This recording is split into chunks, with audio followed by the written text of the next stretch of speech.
Welcome back to another episode of When It Matters. I am with the fabulous Zubair. So lovely to have you on the pod, Zubair. We also thought we'd give a bit of context to your background today with the Bugs Bunny. Yeah, I'm in Dubai this week. We're doing some work with some accounting firms, and some of the work we do with Accounting Refigured. This week here, I booked a hotel and it came with Bugs Bunny. I think Tweety Pie's on the other side, which you can't see him somewhere over there. But yeah, just what you get for booking last minute hotels where you just like, that looks fine on booking.com. So top tip, guys, when you're booking hotels, look at the pictures before you book a hotel. I love it. I thought it was one of those like AI generated backgrounds. I was like, interesting, loving this. Zubair, it's so lovely to have you on the pod. Do you know, I was actually looking back on our message thread when I was kind of you're going through our messages, and I think you were the first person I ever reached out to about the pod. So it's like a 360 moment. Came around. Exactly. So, Zubair, do you want to start with a bit of an intro? I think most people watching this will probably already know you, but just in case, there's a couple of... Yeah, sure. Hating these, but I guess my name is Zubair. I'm a marketer by trade. Spent my whole career in the accounting tech and the accounting world. So I started my career at Iris, where I was kind of there in the early days of Iris, and then I kind of joined a team at Xero in the UK. First few people who joined that business. We had an amazing growth in that business, learned so much, had an amazing experience, like revolutionizing the accounting industry in the UK. Had the opportunity to go and help launch that business in South Africa and work on all that stuff there, and had some amazing stories and growth in both those countries. After that, I went and worked at a bunch of other tech businesses and fintechs in and around London, kind of in the kind of growth marketing teams and like running those teams there. And I kind of did that for about 12, 15 years. And I got to the end of it and I was like, do you know what? Like, I'm really passionate about like business growing. I worked a lot with accountants, and a few years ago, I launched my own consultancy. So I now work with tech businesses and fintechs on their kind of growth and go to market, but also work really closely with lots of accounting products, but also accounting firms and how they go out and grow their businesses. Yeah, we've been there for the last 2 years. We also run, like I said, we're here in Dubai for the minute. We run a community called, the community is called The Accounting Room. We also run an event series called Accounting Refigured. And we're going to our 3rd year. We've just signed a global partnership with a huge tech event that we're doing across GCC. So like lots of crazy stuff going on all at the same time.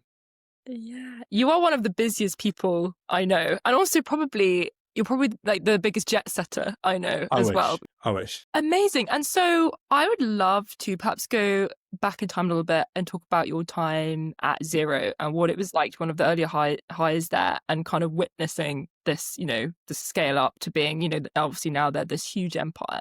What did you learn there about kind of harnessing marketing for scale and growing like that? It was really interesting that I joined.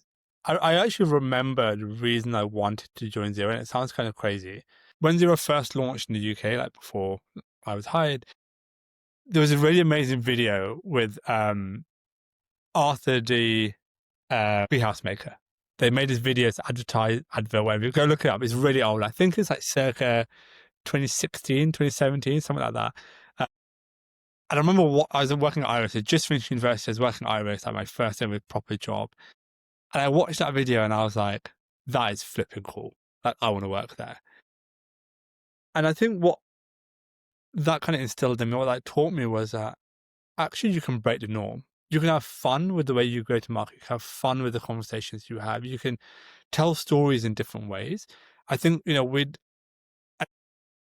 to make myself sound old here, but I think I've grown up in an environment, but also gone through university in an environment where everything was very traditional. And we were going through that era of like Instagram popping up, BlackBerry Messenger. We were having like the iPhone just kind of come out a couple of years ago. We were going through like a revolution in the way we were consuming media. And actually it started to change the norms of everything that we do today.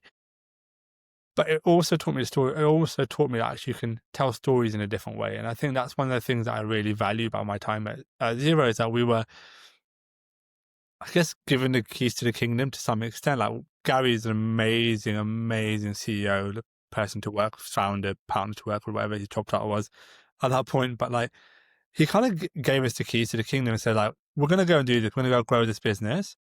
What should we do?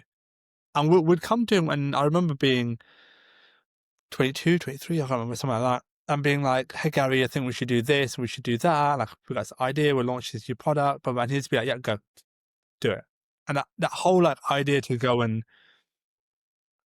fail, but fail and to go and learn was super fun. And we did lots of amazing campaigns that were like amazing, so much fun, great results. But we also did stuff that wasn't great, but we learned from it and we had the opportunity to do that. And I think that was one of my biggest like highlights of that kind of point in my career. I love that. Yeah, that kind of failing faster almost mentality where it's like go play, try as many things as possible on some things. Do you think people sometimes take go to market a little bit too seriously in a way and forget that it can be so much fun and you can sort of, I think what people forget is that there are no rules. And actually you can go and do whatever you want to go and do, as long as it's going to drive you towards your outcome. So just because, if you're a bank, just because HSBC do something a certain way, doesn't mean you have to go and do it that way. Like find your own voice, find a way that works for you and your business. And I see it a lot with accounting firms that I work with because yes, they're all doing the same thing, if you like, compliance, advisory, blah, blah, blah. And I bang on about it to firms all day long. And you have to understand your customer, you understand what they want, understand who they are. And as long as you're talking to them in the way they want to be talked to, it doesn't matter what anybody else is doing. So, if you're talking to plumbers, for example, like it's okay that you're casual. It's okay you might swear in your content. It's okay your emails are short. It's okay. But if you're talking to FTSE 500 companies, your emails are probably going to be a bit more formal, a bit more structured. You're probably not going to send chart of accounts via WhatsApp. So, it's think about who they are, like really work with your audience rather than trying to say, oh, I'm an accountant, I should operate like this. And we were in the same space. It was like Xero was coming into a market that had been saturated for many years by desktop accounting software. Sage really owned space because they're homegrown software. And we came in and had conversations in the way that we wanted to have conversations. And, a little bit of that was because of the kind of New Zealand heritage and the kind of different culture that the brand brought with it. That's kind of a key part of the growth. Like, I think we just had the conversations that we wanted to have with the people that we wanted to have conversations with, and it worked. That's so interesting. Do you think when you've got an accountancy firm which is not specializing in any particular sector and then you've got the ones that are niching more, do you think it's harder for the former to sort of market effectively, as you say, if the audience isn't concentrated? I think every firm is niching. I just don't think they know they're niching. And I think, people bang on about, you have to niche, and it's very, very important. Don't get me wrong. Someone I think one of the best people out there, Reza Huda, is an amazing person to talk about that deep niching. Who's that? Reza Huda. Talking about deep niching. He does some amazing work on that. But I think every firm has a niche, and we sometimes look at niching as like, okay, I'm going to concentrate on this industry, or I'm going to concentrate on very specific things here. But actually, niching can also just mean I'm only going to work with clients who are in Liverpool. Liverpool. So, because your firm's in Liverpool, you're a Liverpool high street firm, that's fine. You can be a Liverpool high street firm, and then you just work with clients who are local to you. That is still niching. You're still niching in your area. So I think we need to stop looking at niching as just industry specific and look at it as demographics, geographics, types of people, whatever it could be. All kinds of different elements go into it. So you might not think you're in a niche, but you are in a niche to some extent. And then the way you talk will be different. The way you operate business will be different. Aside from the niching and perhaps not realizing you are niching, like what are the other sort of common mistakes you see accountancy firms making when it comes to their marketing that you're like, oh. The first is understanding who their customers are. So like understanding who they're going after and who they're trying to bring into the business. And also understanding, and the biggest thing, understanding what their needs are. Everybody needs accounting at the basic compliance level. They need that kind of basic functionality. But understanding who needs more advisory, who needs less advisory, who might need added tech services, whatever. Like without understanding all that, you don't really know what you're selling. And if you don't really know what you're selling, you're unable to price it effectively. You're unable to build the right margins in it. Then you're unable to go and grow your firm.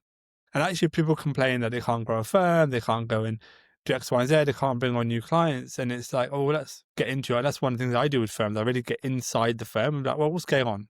So let's look through your systems, your processes, your go-to-market, your proposals, blah, blah, blah. Like what's happening in your firm? Why are you not getting new clients? There's 5.4 million businesses in the UK, right?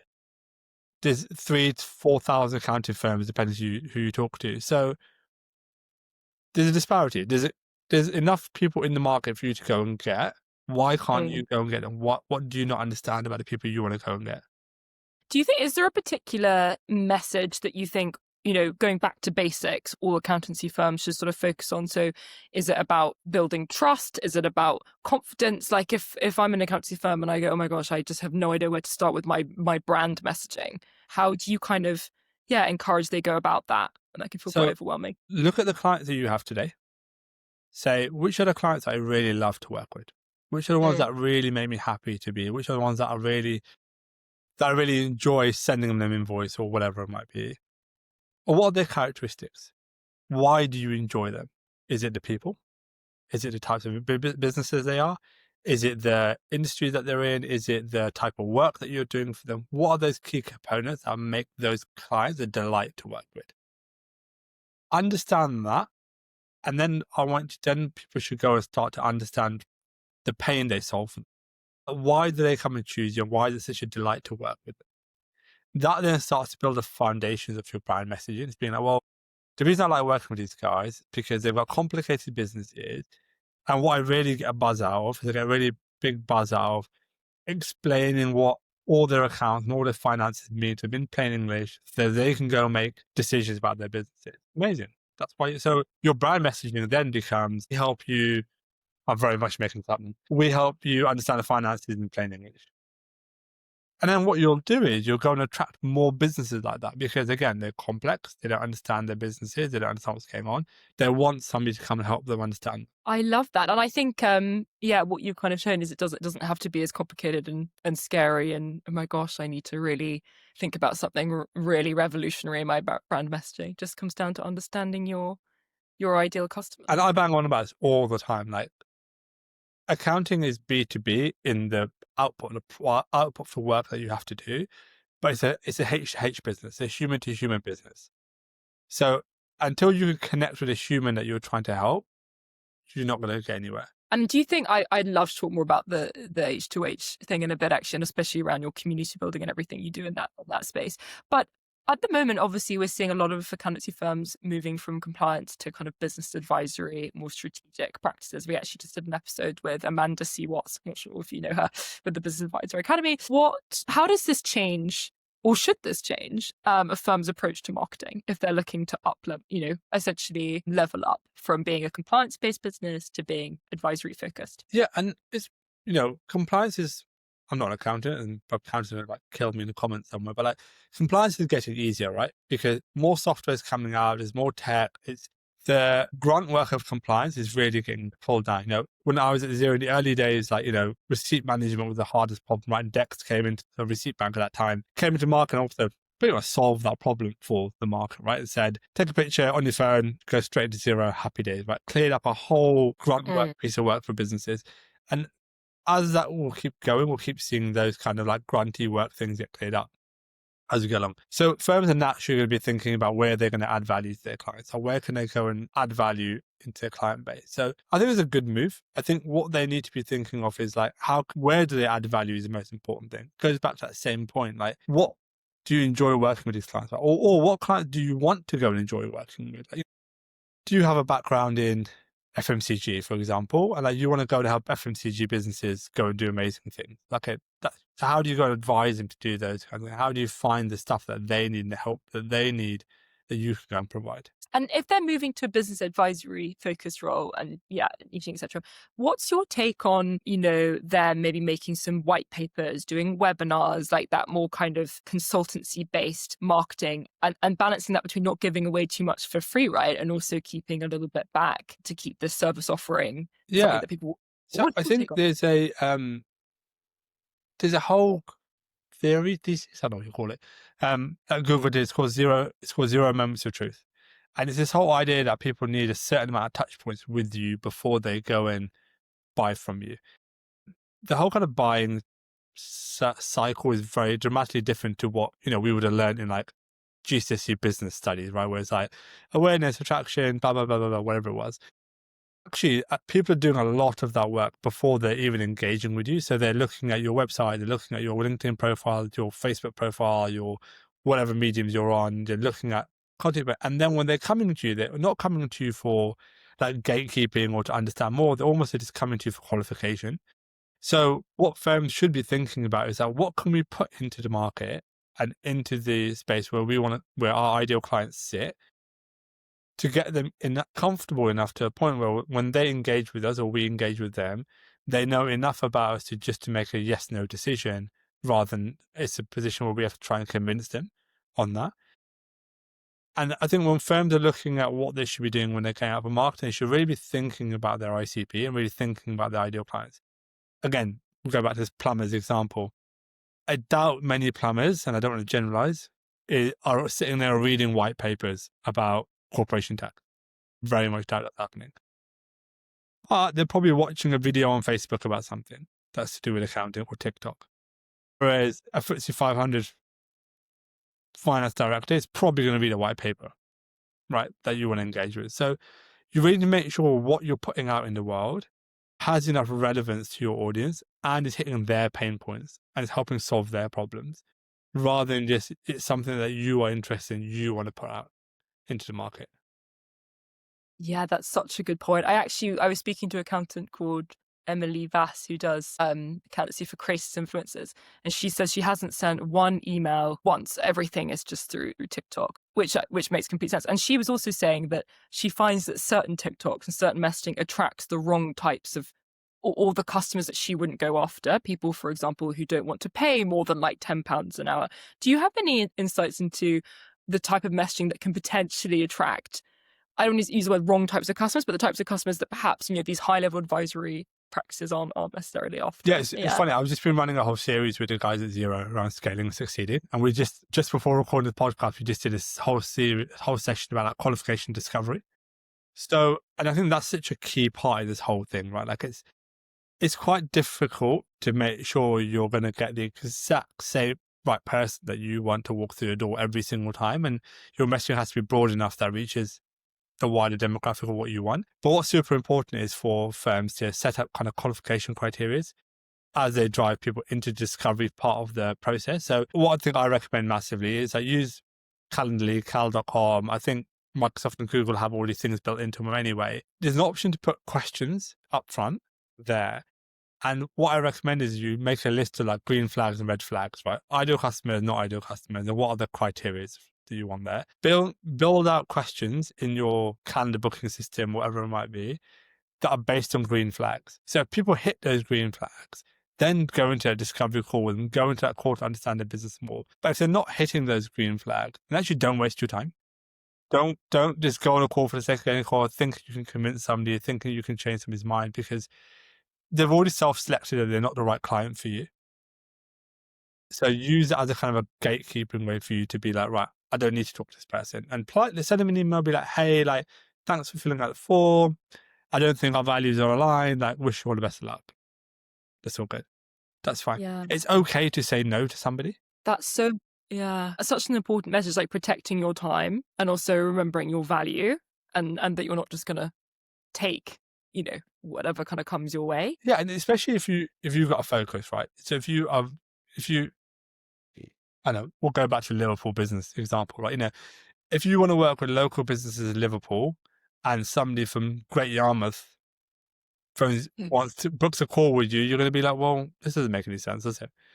So if you have those qualifying criteria up front, that, do you have a business based in Liverpool? No. Okay, then I can't work with you because that's not who I want to work with. Yeah, that's so true. And I guess if you're an early, okay, you say you're a year in to starting your practice and building that up. And I think sometimes there's a tendency to be a bit more like, oh my gosh, I'm trying to get off the ground, I'm going to take whatever. What are your kind of words of wisdom around that, protecting your focus? And also, I think also as well, learning how to harness marketing in those really early days when you have like zero budget as well. There's kind of two questions. But we do a lot of early. So a lot of this goes back to that whole human to human thing. Right? You need to do a good job. You need to do a good job at accounting and a job that you're going to do for your clients. One, what that will do, that will get people to talk to their friends about you. Referrals are always one of the biggest ways professional services businesses will grow. And accountants, referrals are like bread and butter for accountants to start with. Great. Get that working, make sure that works for you. Second is like, think about your personal brand. Your personal brand is so important in this space. So think about where your ideal clients are living online, right? Are they on LinkedIn? Are they on TikTok? Are they on Instagram? Are they on Facebook? I don't know. Go to their environment. Be a part of their environment. Talk about yourself. Talk about who you are. Talk about your experience power. Don't sell, but talk about become a part of their environment. So actually, they might not be ready to buy from you today, but they might be ready to buy from you in 6 months' time, in 12 months' time, whatever it might be.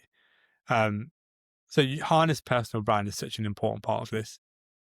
So true. I was speaking to an accountant who was working with loads of hardware stores, and he was telling me how he met a couple of his customers in like a lawnmowers forum. So I think it's a very good example, like the niche Yeah, online spaces. yeah, Yeah, and people talk to people.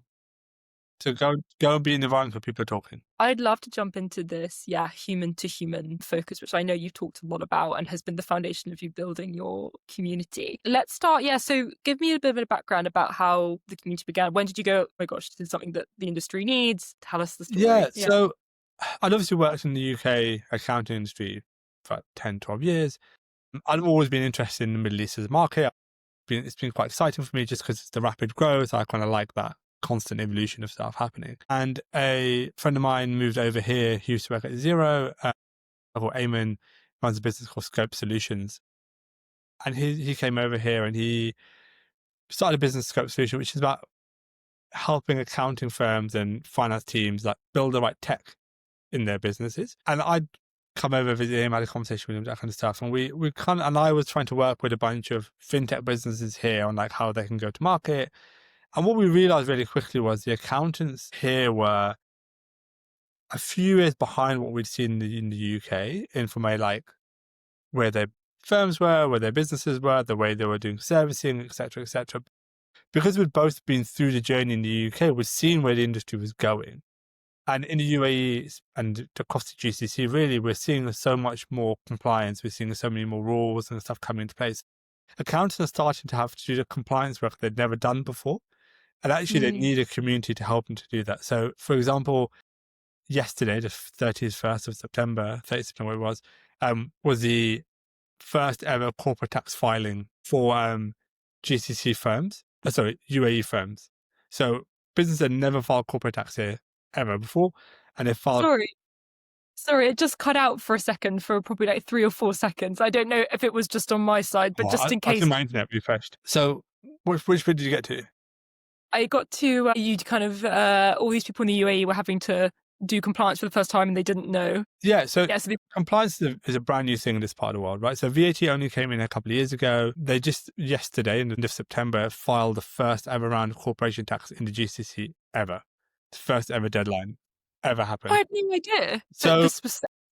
So accounting is changing here, the way business had to report accounting, e-invoicing, the timelines for e-invoicing were just released the day before yesterday. So e-invoicing will start to become mandatory from June 2020 in the UAE. So all these changes are happening in here, right? So small businesses before were only going to accountants really because they needed just to understand where their business was and get like a balance sheet and a P&L just so they could appease the board. And that was kind of it. But now we're in this place where they have to report to the they're having to do e-invoicing. They're having to do all these things. And businesses are going through a big change management piece because of all these new compliance bits, which means accounting firms are going through a big change management piece as well. And what we realized was that there wasn't anything holding these accountants together, right? They're all just running around trying to figure it out themselves. So we spun an event up genuinely within 3 months, ran a first event in 2024. We had just under 100 accountants come in a room, spend a whole day with us. And we saw an amazing, like, I kind of stood back on the lunch break and I kind of looked at what was happening. And I was like, this is exactly what I saw when we first started doing Zero Cons and those kind of things at Zero. And I was like, the community here needs something. They need someone to hold them together. Fast forward a year, we did another event in between. We did our second kind of flagship event, if you like, earlier this year. Almost 200 people came to that one. And off the back of that, we launched something we call the Counting Room. So what this is a closed community just for accountants, CFOs, and finance professionals in the UAE. We've got over 200 people, I think, as part of this group. It's a WhatsApp chat that happens. They get online content that we produce for them. They get webinars, monthly coffee mornings where they get together for a coffee morning and we discuss the challenges that are going on in the industry. So we're doing one this Friday coming up, all about AI and accounting. Next month, they want to talk about AML and KYC. So we're going to try and get an expert to come in about that. Last month, we did one about corporation tax and we got a tax partner from PwC to come along. So we're trying to give the community energy, and we're trying to help them connect together and really help them all move forward together. Because that's exactly what we saw in the UK. We saw the industry only move forward because the early adopters in the industry worked together. The likes of Stephen Paul Bulpitt, Sharon Pocock, Emma Fox, all these guys, there's so many of them coming off the top of my head, but all these guys were such an influential move in this kind of cloud accounting space and moving the industry forward. We knew that we needed something here as well to help. So no one else was doing it, so we thought we would do it. That's so clever to kind of see into the future based on, what the UK was doing. Yeah, I think we've been there, right? We've seen it happen. We've seen what's going to come here, which is, a big advantage to be in. So clever. And do you also find as well that, I don't know what it's like in the Middle East versus in the UK, but with more people kind of working from home and having a lot more sole practitioners, that sort of thing, that, also just that human connection piece outside of just the education is also particularly valued right now? Yeah, 100%. I think it's one of the things I've really learned off the back of the Zero series I've worked on. Lots of smaller practices are on that series. And I've spoken to about, 20, 25 firms in the last 4 or 5 weeks. And because what I've been saying is I have a free call, let's chat about your firm, let's see where you are. And everything I'm learning is actually what they need from people like me, from people around them, is they almost just need an accountability triangle. And it's people to be there for them to say, you're going the right way, go this way, think about this, whatever it might be, because they're working from home culture, one, the smaller size in the firms, but also a lot of these people first time partners or firm owners or whatever, so they don't really have that kind of network to help them do these things. So one of the things I built on the flight over to Dubai the other night was I'm trying to think about a way I can bring these guys together online, and how can we create some kind of accountability forum, school, something. I haven't quite got there. I've been working on it every day for the last few days. I'm hoping by tomorrow I'll have something solid. But the idea is that how do we get them in? How do we every week help them grow their firm and get better and better and better and better, rather than, let's go do a big marketing campaign. Let's go do a big automation thing over here. Let's go do LinkedIn adverts, whatever that is. How do we go one step at a time every week? And how do we continuously move forward over the next 52 weeks? I love that idea. It kind of reminds me of, well, I don't know, but I guess if they're trying to be accountable, as in they'll be like, okay, this is my goal. I want to get to this number of customers by this date. Is it that sort of thing? Or I want to make sure I can. I think it's a bit of a mixture, right? It's not one-to-one. It's more so in this group, we're going to all move forward. Whatever your growth plan is, doesn't matter. But we're going to go on this journey together. We're going to learn more about our customers. So go away, learn this about your customers. Okay, now you've done that. How do we go and make sure we've got the right messaging? What does your messaging look like? Do that this week. And just making sure we're putting those timelines and the steps in place to say, we're just taking a step, one step at a time, but we're going on it together. So you're not just sat there by yourself being like, oh, I'm just doing this by myself. There's 15, 60, 100 other firm owners who are doing this at the same time with you. And then you can learn from each other as you go along, right? To do that as well. I think that's so special. Would you ever have them like having an hour where everybody's working together all online? Do you know what I mean? Yeah, we could. Yeah. So one of the things that we've been doing in the Zero series is that we've got worksheets. So through the session we run for an hour, you have to sit and do your worksheet. It's not like I take it away. It's like, right, we got 2 minutes. We're going to do this section. Let's do this section now together. And then we move on. And the premise is to take that into this environment as well. Almost every single person I've spoken to has been like, we need that. We need something like that to make it work. And yeah, so we're going to try and roll it out. I can't wait for this. Okay, well, when it comes out, we're gonna shout about it. And I guess we're in this kind of era of increasing numbers of sole practitioners and early based business owners. Do you think? In terms of the community that the communities that can be formed from these individuals. Is that something as well that you're going to focus on specifically, like sole practitioners? Is this what you? Yeah, anyone who's out there wants to go and grow and wants to get a handle on their firm, right? Anyone who's like serious about going out and building their firm and doing more with their firm. People have started firms for varieties of different reasons, right? I spoke to a lovely person the other day. She started her firm because she needed balance. She had kids, family, stuff going on in her life, and working in her corporate job was just difficult. So she went and retrained. She became a bookkeeper. She's doing all kinds of cool qualifications now. Her kids are now grown up, so she's like, well, it helped me in that phase of my life when I needed that little bit of buffer. I don't really need that buffer anymore. I know what I'm doing. I'm learning more about it. I want to go and do more. That's her reason. That's why she's going to have done it. I've had people who've hated working in a big four firm who are like, I'm going to do this by myself. I'm going to go smash it. But you also have people who are saying, do you know what? I just need to earn £5,000 a month. I want some of them happy. Yeah. Everyone's got a different reason why they're going on this journey. And actually, it's like, how do you just take them step by step and they can go at their own pace and do that? And it'd be so kind of empowering for everybody individually to kind of get to where they want to be, whatever that looks like. Yeah, exactly. And I think one of the things that I've learned over the years of working with accounting firms is, yes, some firms need, and who are like super ambitious and super growth orientated and want to do all this cool stuff, and they're slightly more mature, have the budget, right? They've got the money to go and say, right, big campaign, do this, rebuild this, brand this, whatever. Great. Love working with those guys. But there's also these guys here who don't have that.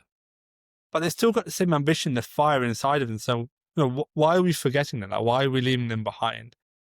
Like, I'm like a real believer in like small business and like real like power of small business. Accounting firms are small business owners. They're not accountants firms. They're small businesses who also need to thrive in this economy. So how do we help them on that journey?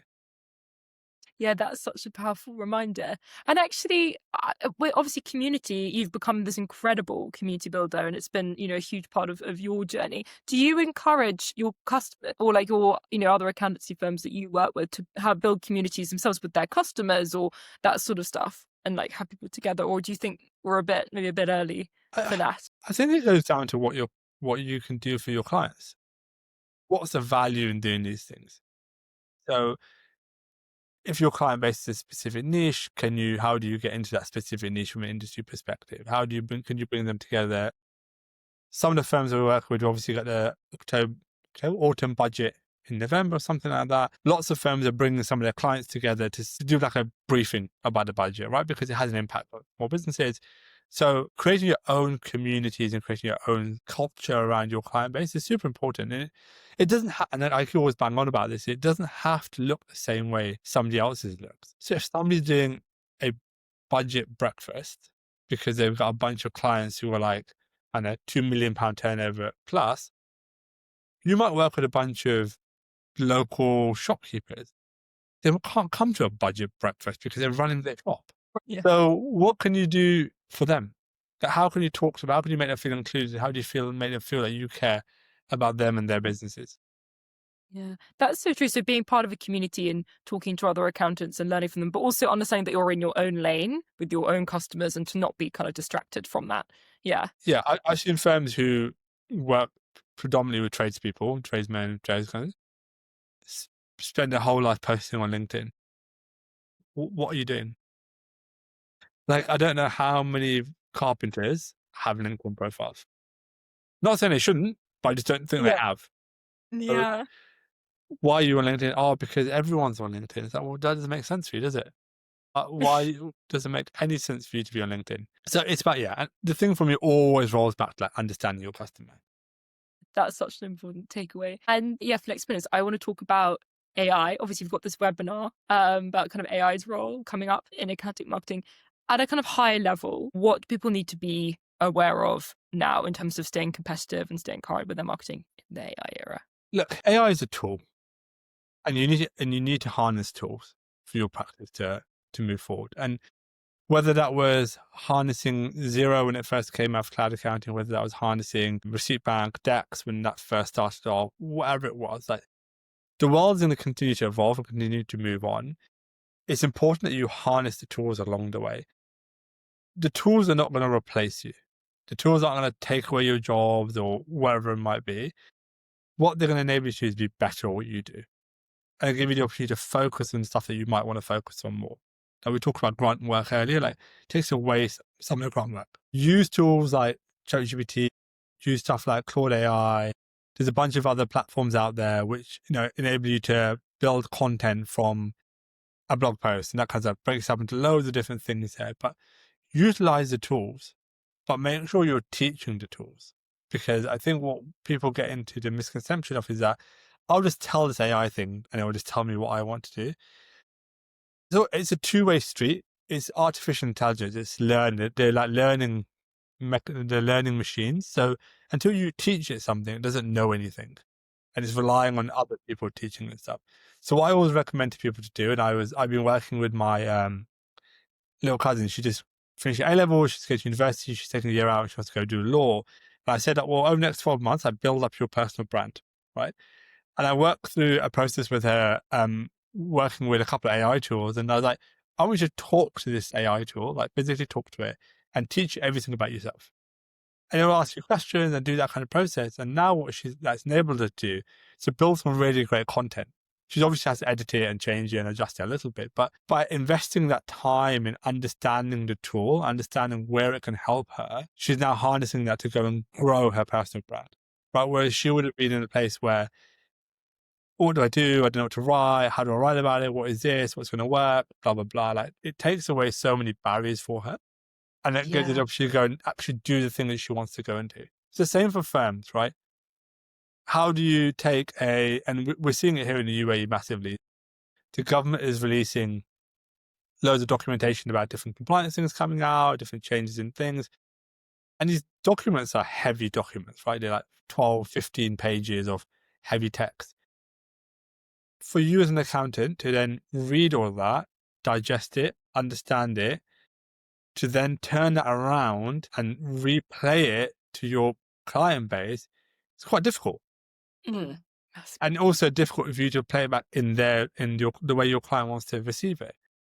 So you can use AI tools to take the information, consolidate it, help you write information, adjust it and change it, move faster and get to your clients faster, give them more value faster. That's where the real value, the real completely lies. Do you think there's something I think about all the time, particularly with this kind of human to human dynamic and business owners buying from people, etc. Do you think there is a tension in or emerging, or perhaps already, where accountants are quite clearly using AI in their marketing, whether it's ChatGPT, and you can sort of tell? And do you think when accountants are using, potentially if they're using something like Midjourney, like AI generated imagery, or I don't know if you use like 11 Labs or something like that, like we use 11 Labs sometimes. Do you think that's something that accountants need to be aware of in terms of those optics, right, of being a human-to-human business, but using AI-generated content without using human creators? Do you see what I mean? Yeah, totally. I think you need to AI is that you have to use it. If you're not using AI, you're left behind because the firm down the road is using it and they're moving past you. So you need to be using these tools. It's like saying, I'm not going to drive a car because we used to ride horses and I know how to ride a horse. Or you're not going to get far very quickly and people are going to do a journey before you. So get in the car and drive the car, right? I think the key really to understand is like, make sure the content you're putting out fits your brand voice and fits you as a brand. Don't just copy and paste and churn stuff out because you feel like you have to. If you don't have anything to say and you don't have an opinion on topic, don't say anything. Don't feel like you just have to put something out for the sake of putting something out. I saw something the other day, somebody brought it up on LinkedIn somewhere, where a bunch of firms, and I don't know where they got this information from, all posted the exact same article with the exact same caption. There's like 25 firms that did the exact same thing. Because they'd obviously bought into a library or something somewhere of generated content, and maybe or may not be AI generated content, but it's the same principle of like this content is generically generated. And they just lifted it and popped it out through their LinkedIn because they felt they had to just do it. They felt, oh, we need to put, and it just goes back to understanding your customer, but also having a plan and speaking their language. Whereas, someone said to me, you have to post on LinkedIn 3 times a week. Okay, that's great. Definitely post on LinkedIn 3 times a week. But don't just post on LinkedIn for the sake of posting on LinkedIn 3 times a week. Make sure that you're posting relevant stuff for your audience on LinkedIn 3 times a week. If you don't have anything relevant, don't post anything. Interesting. I actually was going to ask you about this. Are you an advocate for like just throw everything as much as you can so at Mesh, for example, when we were trying to build our LinkedIn profile, we were like, okay, we'll just post every day, like literally whatever. But then you think actually it's probably more effective to just slow down and think, who is this piece of content for, rather than trying to keep the algorithm or whatever on your side. So the algorithms now also work with relevance of content. So if you're just churning content out, the algorithm will just be like, this person is spouting nonsense. See you later. Really? Okay. Whereas if your content is valuable to people are engaging with it, people are seeing it, it grows impression rates, it's more favorable in that space. So yeah, don't just churn content out for the sake of churning content out. Think about why you're putting the content out. Think about the purpose of it. Think about what you want someone to do with that content every single time. And think about why someone's going to stop their thumb. What value are you providing in there every time somebody scrolls? Yeah, that's so helpful, because I think there is a misconception that volume equals growth or impressions, and that's not the case. No. And do you think firms need to be thinking about AI responses and how their company can show up in that, particularly maybe also sort of fintech companies and that sort of thing with products? Is that something you think firms need to be thinking about at the moment if they're looking to grow their business, or less so? What do you mean? As in, so if you ask ChatGPT, if you've got a user who asks, oh, where should I go to look for software that does X, Y, Z? And the company wants, do companies need to think about, are they showing up in these AI responses? And should they? That's part of your wider marketing strategy. If you're thinking about, because something that flows out of your kind of SEO strategy as well, and that the content you're writing and creating, and it's part of a wider strategy. Like if you've got the budgets and you've got the content engine around it to build the right website, blah blah blah. Yes, definitely. Like you definitely need to be thinking about that's part of your acronyms AOB or something like that, optimization, where like it's just basically part of your bigger SEO strategy in there. You should definitely if you're growing at that pace and you want to grow in that space, then you'd definitely be thinking about doing that as well. And as we're in the kind of AI-enabled era and marketing is sort of changing accordingly, obviously we need to think about our target customers more than anything. But are there any practices in terms of go-to-market, marketing, growth, etc., that you think are starting for most businesses to become quite outdated? For example, cold calling or email outbound. Like, are there any practices where you go, oh, do you know what? At the moment, that's less likely to work, or people should just start, considering whether this is truly effective? I don't think anything doesn't work or does work better than the other thing. I think it all comes down to like knowing what's going to work for your audience and how you're going to communicate and where you're going to communicate with them. Email marketing is a great example of this, right? We get taught when you're at university, you get taught by all the CRM providers, send emails on a Tuesday and a Wednesday at 10:30. That's what you have to do. That's just it. That's what you have to do. But you can't send an email to a mechanic at 10:30 on a Tuesday morning, because he's probably covered in grease under a car with an engine falling on his head. He's not going to read your email about the new verification he has to do for company's house at that point. It's more likely if you send him a WhatsApp at 7 p.m. when he's at home after he's had dinner to click a link to do something. It's more likely to do that. So your practices and what you're doing for your clients, it matters who your clients are, and then what way you go out and talk to them. I know a firm that does really, really well with letters. I love this. Post. Outbound posts to their clients, and it's one of the biggest converting. That's fascinating. People are thrilled to get letters. Yeah, because the audience that they're going after, like high net individuals, they're working with like estate owners and these kind of people. They're not scrolling LinkedIn while they're sitting in their massive mansion and 50 acres of land. Like the postman comes along every third day because they can't get to them, and it's like, oh, here's the post, I'll read the post. So interesting. Yes, I wouldn't even think about. Yeah, really. As you said before at the beginning, there are no rules. Yeah. Understand your customer is the only rule. Yeah. Really. If you don't understand your customer, you're going to fail. Yeah.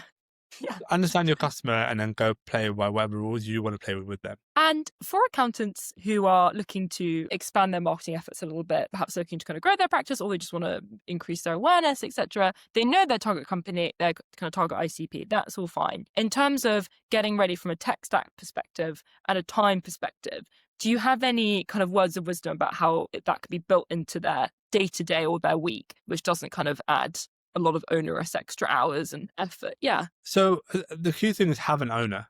Somebody needs to own this. It can't fall by the wayside. It can't be monthly partners meeting and, oh, Julie, did you do that one LinkedIn post? Darren, did you send that email or whatever? Like, it doesn't work like that. Like, you need an owner. It's somebody who's going to take it both hands. Somebody's going to grab it. Someone who's going to go forward with it. Make sure you set metrics. Metrics are super important. What are we trying to achieve by doing this? What's our goal? Is it brand awareness? Is it new clients? Is it more people to our website? Is it whatever it might be? Do that. And then just and you don't just overcomplicate tech stacks. Like, I think accountants are sick of people selling them tech in a minute. I'd say you need a good CRM because you need to have all your customer data in one place, make sure all the data is clean, it's nice, everyone knows what it is. You need some kind of email marketing functionality. I'd say MailChimp is pretty good. There's other really great product called Transpond, which is super cheap. I think about £10 a month. Get one of those going up. And if you're going to look at socials, I'd look at getting some kind of social scheduling tool. The one that I use with all my clients is called Plannable. Really good to use, really easy to use. It works really well across different people. And apart from that, that's where you start there. Nothing else. And obviously your website. And then start there. And then start figuring out what's working. Start figuring out what kind of content you need to do, what kind of comms you need to do, where you're going to post stuff, etc., etc. Yeah, and off you go. Go and play, try things out. Yeah, but have an owner. Someone needs to own it. If you don't have an owner, you'll continuously go back and forth. Marketing doesn't work. And I just got off a call today with a firm that told me for a long time, well, marketing doesn't really work for us. It doesn't really work for us. They just had a record-breaking month of new inquiries this month of clients all in their ICB. So clearly. Because they've got focus, they've changed stuff on their website, the emails are going out in the right way, the social presence is growing properly, they're targeting the right people and they're creating the right content. And here we are. Yeah. Doesn't have to be as difficult as it sounds. And I guess lends itself quite nicely to the last thing I wanted to ask you is, obviously you have an incredible kind of bird's eye view, I feel like, of a lot of the accountancy firms in the industry. Who do you think has really amazing marketing? Ooh. Can you shout out anybody who's just smashing it on the marketing front? Who's amazing marketing? Oh. I think marketing comes in lots of different forms. And I think sometimes we don't realize marketing is marketing. And that's the best marketing, right? Yeah. If you don't even realize. Sometimes you're like, oh, that's a marketing. One person I'd say is very, very good at marketing is Jerry Williams. She's a friend of mine as well, but she's very good because everything she does is geared around driving her practice. Indirectly or directly, whatever it might be, but her goal is to grow her practice. You can see that from outside. That's her goal, and everything she's doing, whether it's like podcasts, interviews, events, blah, blah, blah, blah, it's all focused on growing her practice, her business, that kind of stuff. I think she does very little from what I can see of just, hey, here's my accountancy firm, we do XYZ service. She's really harnessed that H to H, that human touch. People are buying into her, buying that, we want to work with you. On this stuff. Who else has really good stuff from a marketing perspective? She's the first one that came to my brain. There must be loads of people who do some good.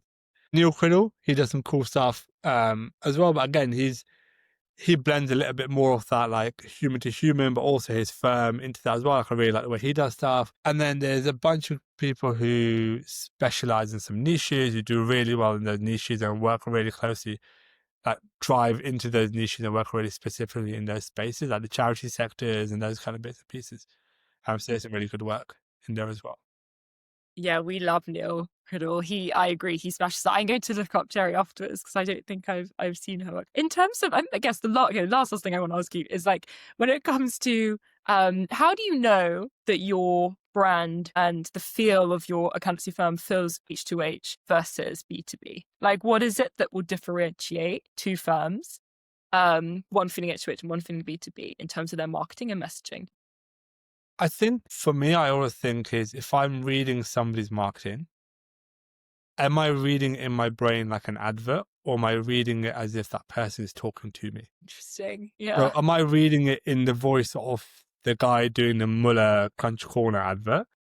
Or am I reading it in Ellie's voice? Whose voice am I hearing in my brain when I'm reading an advert, or I'm reading a letter, or I'm reading a LinkedIn post? Like, what voice am I hearing? So clever. Yeah.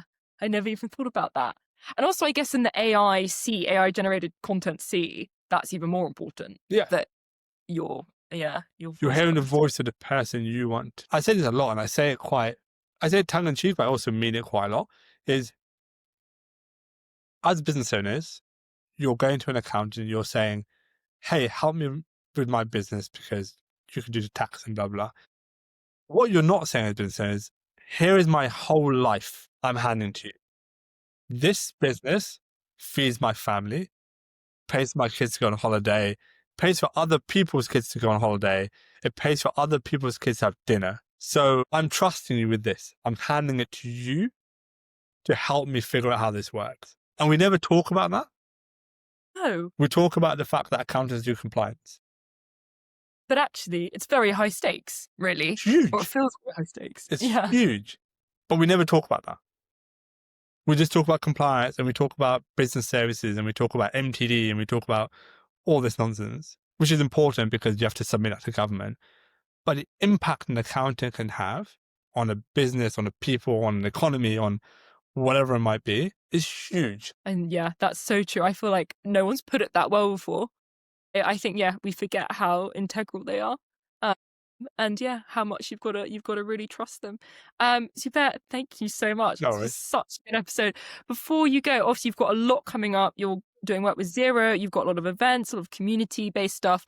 Give us a quick overview of where we can find you. Yeah, LinkedIn. Next. I'm always spouting some kind of nonsense that is sometimes relevant on LinkedIn. So come join me on LinkedIn. I don't know when this is going to go out, but at some point, whenever this goes out, we're calling it Practice Makes Growth. Is what we're going to call this whole thing about, like, this community comes together, figuring it out. Hope by the time this happens is ready and we can get it out.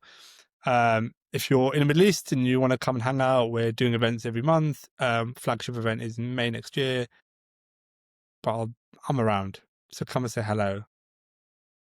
Yeah, for Dubai or London. Yeah, or anywhere else you want me to be. I'm okay with it. I love it. You make me want to retrain as an accountant so I can join the communities. Yeah, I mean, you can come. We'll let you in. Okay, thanks. That's right, Zubair. Thank you so much. Such a pleasure. Yeah, This is you one of my too. favorite. Thank you so much for having me. Speak to you later.